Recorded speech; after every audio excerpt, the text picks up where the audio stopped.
Olá pessoal, boa tarde, sejam todos bem-vindos à aula de hoje. Hoje nós vamos estudar a análise química quantitativa e vamos ver a classificação dos métodos analíticos e alguns procedimentos para a obtenção de amostras representativas. Então, a análise química quantitativa é o conjunto de ensaios, métodos e técnicas que possibilitam avaliar as quantidades relativas dos componentes presentes em uma determinada amostra de material. Diferentemente da análise qualitativa, onde o nosso interesse é apenas saber a natureza do meu analito, qual a substância que eu tenho naquela minha amostra, na análise quantitativa eu vou precisar determinar as quantidades de analito que eu tenho naquela amostra. Essa é a principal diferença entre análise quantitativa e qualitativa.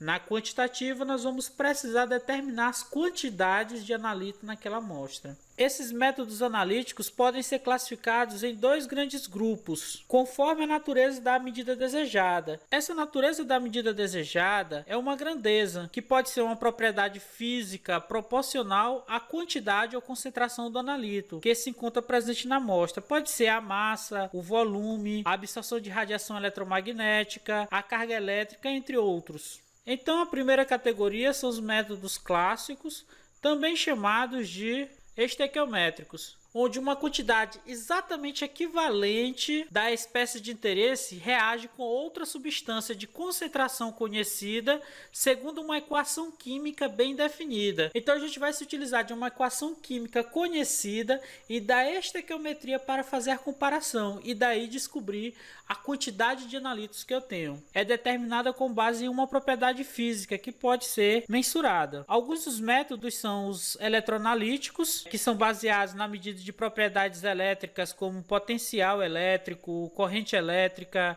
resistência e quantidade de carga elétrica.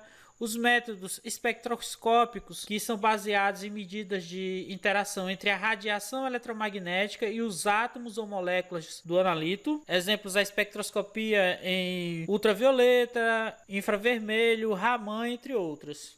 Os termoanalíticos, que são baseados na relação entre a massa e a temperatura. Alguns desses métodos são TG, termogravimetria, e DSC, calorimetria diferencial exploratória, e os métodos cromatográficos, que são baseados em propriedades como a solubilidade, a massa e tamanho do componente químico. Temos, por exemplo, a cromatografia em camada delgada, a cromatografia em coluna, a cromatografia gasosa, a cromatografia líquida de alta eficiência, HPLC, entre outros métodos. Esses métodos instrumentais a gente vai ver de forma bem rápida no final da nossa disciplina. Nos cursos da área de química, a gente tem as disciplinas de análise instrumental, onde a gente vê cada um desses métodos. Etapas da análise quantitativa, também conhecida como um protocolo, onde a gente tem um processo com várias etapas ou operações que obedecem uma sequência bem definida. Então, a primeira delas é a escolha do método quantitativo. Essa escolha vai depender do tamanho da amostra,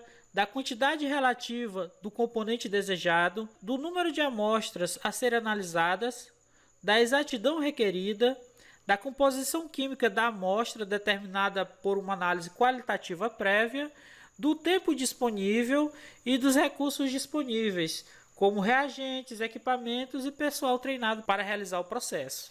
Geralmente, pessoal, esses protocolos de análise já são produzidos por órgãos ou agências regulamentadoras, como, por exemplo, o Ministério da Agricultura, o MAPA, né? A Anvisa, a ANA, a Agência de Águas, tem também o Standard Methods, entre outras instituições que normatizam e regulamentam as mais diversas análises químicas. A segunda etapa é a obtenção de uma amostra representativa. Então, primeiro a gente vai definir o conceito de amostragem, que é um processo de coleta de uma amostra pequena do material, cuja composição média seja representativa do todo do material. Então, eu vou tirar uma pequena amostra desse material, mas essa pequena amostra ela representa a composição média do todo. Então, a gente tem que ter muito cuidado no processo de amostragem. O material é homogêneo quando a composição dele é invariável em toda a sua estrutura. Numa amostragem homogênea, a gente coleta um sistema material de uma mistura gasosa. Lembre-se, toda mistura gasosa é uma solução ou uma solução homogênea em que qualquer fração do material coletado reflete a composição média do sistema material original. Então, na solução homogênea, a amostragem é bem simples. Qualquer parte da amostra que você for tirar, ela vai representar a composição média do todo. Então, se você for tirar uma amostra de ar, por exemplo, qualquer parte que você tirar do ar, tirei 1 litro de ar. Lá você vai ter 78% de nitrogênio, 21% de oxigênio, entre os outros gases. Já na amostragem heterogênea é mais complexa e ela exige uma sistemática bem definida, como por exemplo a técnica do quarteamento, quando você vai fazer, por exemplo, análise de solo, de rocha, onde você vai pegar uma certa quantidade de amostra e vai misturar, depois separar, reduzir, misturar de novo, separar, reduzir, para que a sua amostragem seja representativa do todo. Na terceira etapa, a gente tem o preparo da amostra laboratorial. As amostras podem chegar no laboratório no estado sólido e aí a gente precisa realizar alguns procedimentos para obter amostras mais homogêneas, como por exemplo a trituração ou moagem da amostra, a peneiração, depois a redução de volume e por último a homogeneização final.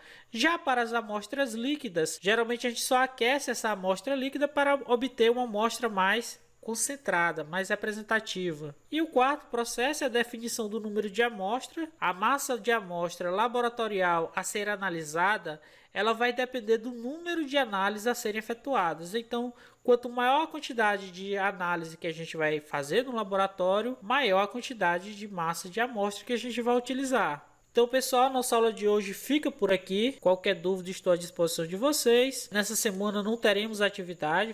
A atividade vai ficar para a próxima semana, para vocês aproveitarem o feriado. Tomem cuidado com vocês, com os pais e avós de vocês, com os parentes mais próximos. Então, bom feriado e até a nossa próxima aula.